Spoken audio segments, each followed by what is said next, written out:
In this video, we're going to take apart a Western Digital WD-2500JS out of a HP compact unit. Torque number 8 should do the trick for us. And as always, there's a hidden screw, probably right there. We'll speed up the video for you so you don't have to be bored by it, but we take out all the screws, find the hidden screw, remove that, and then the case pops open.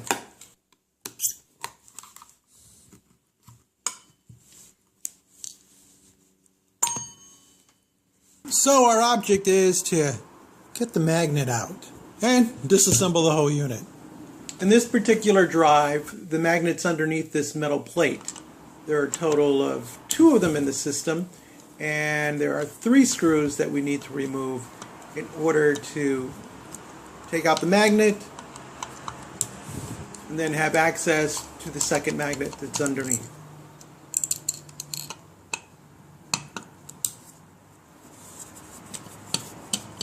In some cases you'll have only 2 screws to remove, but generally 2 to 3. Once the screws are out of the way, it's a simple process of just sticking a screwdriver underneath and prying it loose. Be careful with the magnet, as it will attach itself to steel quite quickly, and if your fingers are in the way, they will get pinched. There's one more on the other end. Let's see if we can get to that one. Now this bottom plate doesn't have any screws, so it's just a matter of moving the armature out of the way and getting the magnet out, which is a little difficult because the magnet keeps on pulling my screwdriver. But there it is, it's retrieved. And so these are nice magnets because you can use them for all sorts of purposes, but they're out, and now I can just continue disassembling the rest of the unit. You see here that how quickly they snap together.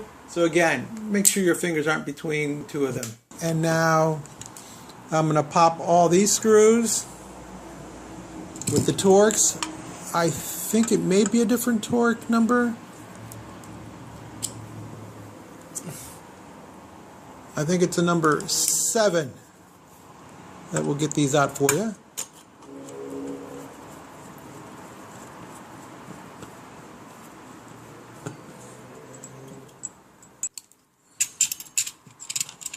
With all the screws out, the spindle should come apart easily. There's one of the rings. Here's one of the discs. Another ring.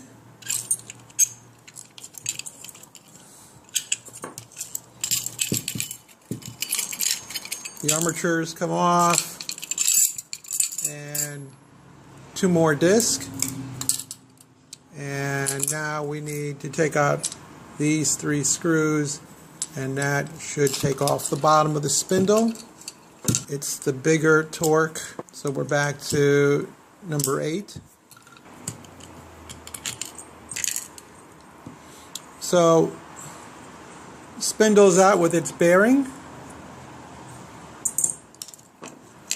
and what we have left is the armature, which is attached and by a ribbon cable, and there are 2 screws there. 7 or 8? What do we think? 8.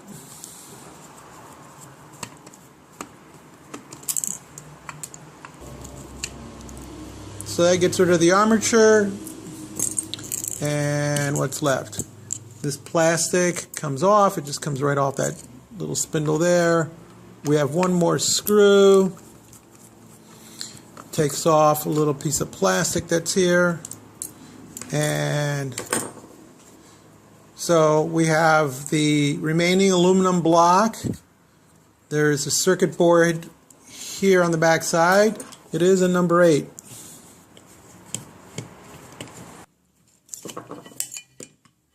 That comes off, and there's this little padding that protects the circuits against the metal. And what I do is I put the magnets in between that. So it makes it easier to separate them. So that's how you tear apart a Western Digital. You end up with 2 powerful magnets and a bunch of components that you can use maybe for an art project.